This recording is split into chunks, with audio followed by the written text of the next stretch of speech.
Hello everyone, welcome back to the channel study with Radha.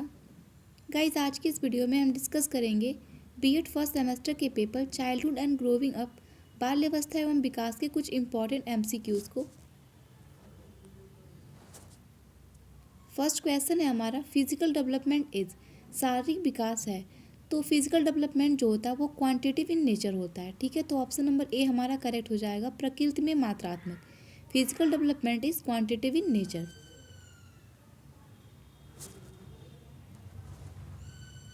Second question है हमारा, Ravi has started walking at the age of 1.5 years, this is an example of. Ravi ने 1.5 साल की उम्र में चलना शुरू कर दिया, यह एक उदाहरण है। तो ये मोशन डेवलपमेंट का एग्जाम्पल है। ठीक है, तो ऑप्शन नंबर सी हमारा करेक्ट हो जाएगा, मोशन डेवलपमेंट। नेक्स्ट क्वेश्चन है, which of the following agent of socialisation provide children with their first system of values, norms and beliefs. निम्नलिखित में से कौन सा समाजीकरण का एजेंट बच्चों को उनके मूल्यों, मानदंडों और विश्वासों की पहली प्रणाली प्रदान करता है? तो है हमारा फैमिली यानी कि परिवार जो होता है वो बच्चों को समाजीकरण के एजेंट के रूप में उनको सामाजिक मूल्यों, मानदंडों और विश्वासों की पहली प्रणाली प्रदान करता है, पहला सिस्टम प्रदान करता है। ठीक है, तो ऑप्शन नंबर हमारा बी करेक्ट हो जाएगा, फैमिली। नेक्स्ट क्वेश्चन है हमारा, human personality is the result of, मानव व्यक्तित्व का परिणाम है। तो मानव व्यक्तित्व जो है वो आनुवंशिकता और पर्यावरण के बीच बातचीत का परिणाम है, interaction between heredity and environment. ठीक है, ऑप्शन नंबर ए हमारा करेक्ट हो जाएगा, ह्यूमन पर्सनैलिटी जो होती है वो किसका रिजल्ट होती है? तो वो होती है हमारी interaction between heredity and environment, आनुवंशिकता और पर्यावरण के बीच जो रिजल्ट होती है उसका बीच के परिणाम होती है। ठीक है, तो ऑप्शन ए करेक्ट हो जाएगा यहाँ पे। नेक्स्ट क्वेश्चन पूछ रहा है हमारा, which one of the following is not a characteristics of a maturisation. निम्नलिखित में से कौन से परिपक्वता की विशेषता नहीं है, मैच्योरेशन का की कैरेक्टरिस्टिक्स नहीं है? तो यहाँ पे हमसे पूछ रहा है कि नहीं है, हमको नहीं है बताना है। ठीक है, तो ऑप्शन नंबर सी हमारा जो कह रहा है वो एक्सटर्नल स्टिमुलेशन ऑफ डेवलप, विकसित करने के लिए बाहरी उत्तेजना, ये जो है वो परिपक्वता यानी कि मैच्योराइजेशन का कैरेक्टरिस्टिक्स नहीं है, उसकी विशेषता नहीं है। तो यहाँ पे ऑप्शन सी हमारा करेक्ट हो जाएगा।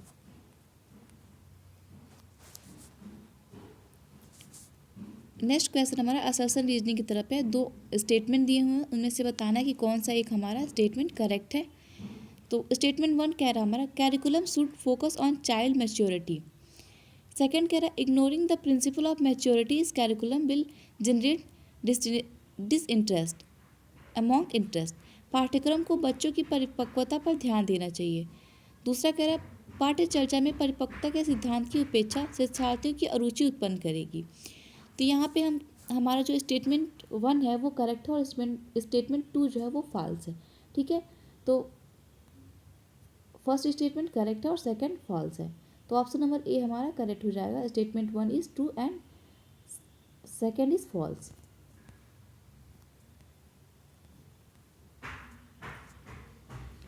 नेक्स्ट क्वेश्चन है क्वेश्चन नंबर 7, ये भी स्टेटमेंट बेस्ड क्वेश्चन ही है।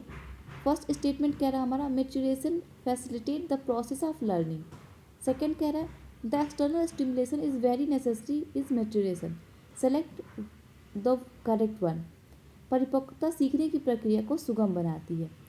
सेकंड कह रहा है, परिपक्वता में बाह्य उद्दीपन बहुत आवश्यक होता है। तो ये दोनों स्टेटमेंट दिए हुए हैं, इनमें से हमको बताना है कि कौन सा सही है। तो यहाँ पे दोनों ही स्टेटमेंट हमारे करेक्ट हैं। ठीक है, परिपक्वता जो होती है वो सीखने की प्रक्रिया को सुगम बनाती है और परिपक्वता में बाह्य उद्दीपन भी आवश्यक होता है। तो दोनों ही स्टेटमेंट हमारे करेक्ट हो जाएंगे। तो ऑप्शन नंबर सी यहाँ पे करेक्ट हो जाएगा, both the statement are true.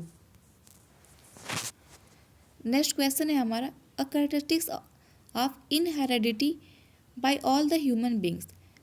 गुण सभी मनुष्यों को विरासत में मिले हैं। तो ये फिजिकल स्ट्रक्चर में है। ठीक है, भौतिक संरचना में जो गुण होते हैं वो सभी मनुष्यों के लिए को विरासत में मिले होते हैं। तो ऑप्शन नंबर सी हमारा करेक्ट हो जाएगा, फिजिकल स्ट्रक्चर। नेक्स्ट क्वेश्चन कह रहा है हमारा, a child mental health is affected by following factor except 1। एक को छोड़कर निम्नलिखित कारकों में बच्चे का मानसिक स्वास्थ्य प्रभावित होता है।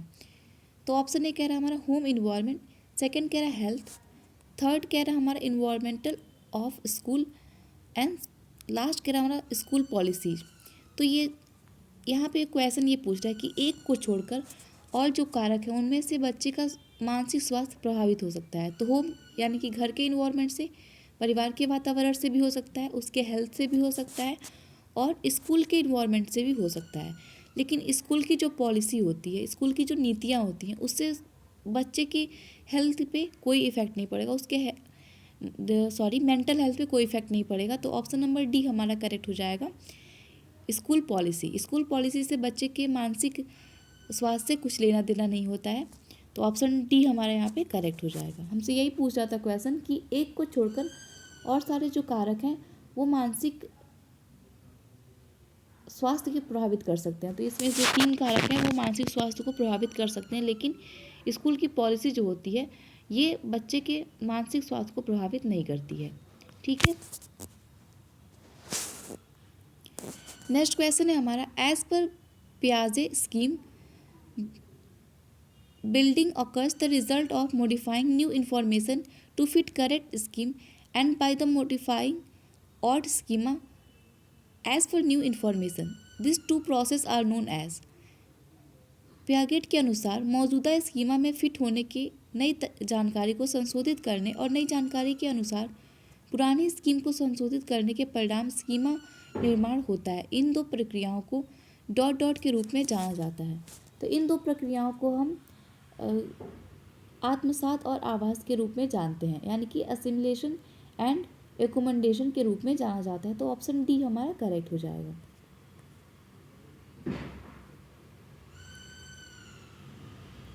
नेक्स्ट क्वेश्चन कह रहा है हमारा, in Kohlberg theory which label signifies the absence of morality in true sense.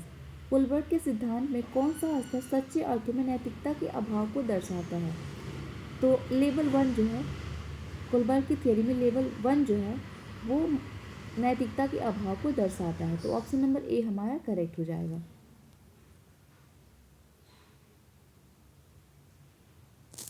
Next question कह रहा, who proposed the theory of emotional development. भावनात्मक विकास के सिद्धांत को प्रतिपादन किसने किया था। तो भावनात्मक विकास के सिद्धांत का प्रतिपादन जो है वो गोलमैन ने किया था। तो ऑप्शन नंबर डी हमारा करेक्ट हो जाएगा। नेक्स्ट क्वेश्चन है हमारा, the best method of study grow and development of the child is. बच्चे की वृद्धि और विकास का अध्ययन करने का सबसे अच्छा तरीका है तो है डेवलपमेंट मेथड, विकास विधि। विकास विधि जो होती है वो बच्चे की वृद्धि और विकास का अध्ययन करने का सबसे अच्छा तरीका, सबसे अच्छा मेथड होता है। ठीक है, नेक्स्ट क्वेश्चन है हमारा, pedagogy is the study of. शिक्षा शास्त्र का अध्ययन है। तो शिक्षा शास्त्र का अध्ययन जो है वो टीचिंग मेथड्स है। टीचिंग मेथड जो है वो शिक्षा शास्त्र का अध्ययन है। तो ऑप्शन नंबर हमारा बी करेक्ट हो जाएगा, टीचिंग मेथड। नेक्स्ट क्वेश्चन कह रहा है हमारा, which one of the following indicates child physical growth. निम्नलिखित में से कौन सा एक बच्चे के शारीरिक विकास को दर्शाता है। तो क्वांटिटेटिव जो है वो बच्चे के शारीरिक विकास को दर्शाता है। तो ऑप्शन नंबर ए हमारा सी हमारा करेक्ट हो जाएगा, क्वालिटेटिव यहाँ होना चाहिए, टाइप में मिस्टेक हो गया है। नेक्स्ट क्वेश्चन है हमारा, dot dot is the capacity to acquire the apply knowledge. ज्ञान प्राप्त करने और लागू करने की क्षमता है तो वो है इंटेलिजेंट। ज्ञान को प्राप्त करने उसको लागू करने की जो क्षमता होती है उसको इंटेलिजेंस कहते हैं। ठीक है, तो ऑप्शन नंबर सी हमारे यहाँ पे करेक्ट हो जाएगा। नेक्स्ट क्वेश्चन है, who is regarded as the first teacher of child. बालक का प्रथम गुरु किसे माना जाता है।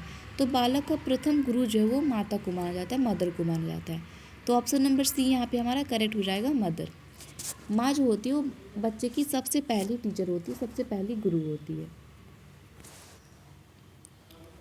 नेक्स्ट क्वेश्चन है हमारा, who is the father of genetic epistemology. आनुवंशिक ज्ञान मीमांसा के जनक कौन है। तो पियागेट हैं। ठीक है, तो ऑप्शन नंबर डी हमारा करेक्ट हो जाएगा। नेक्स्ट क्वेश्चन कह रहा हमारा, टॉय आर रेफर्स टू। खिलौनों की उम्र को संदर्भित करती है। तो ये अर्ली चाइल्डहुड को संदर्भित करती है। ठीक है, तो ऑप्शन बी हमारा करेक्ट हो जाएगा। तो आई होप आपको ये सारे क्वेश्चन समझ में आए हों। मिलते हैं नेक्स्ट वीडियो में कुछ और इम्पॉर्टेंट क्वेश्चंस के साथ। Thank you, have a good day.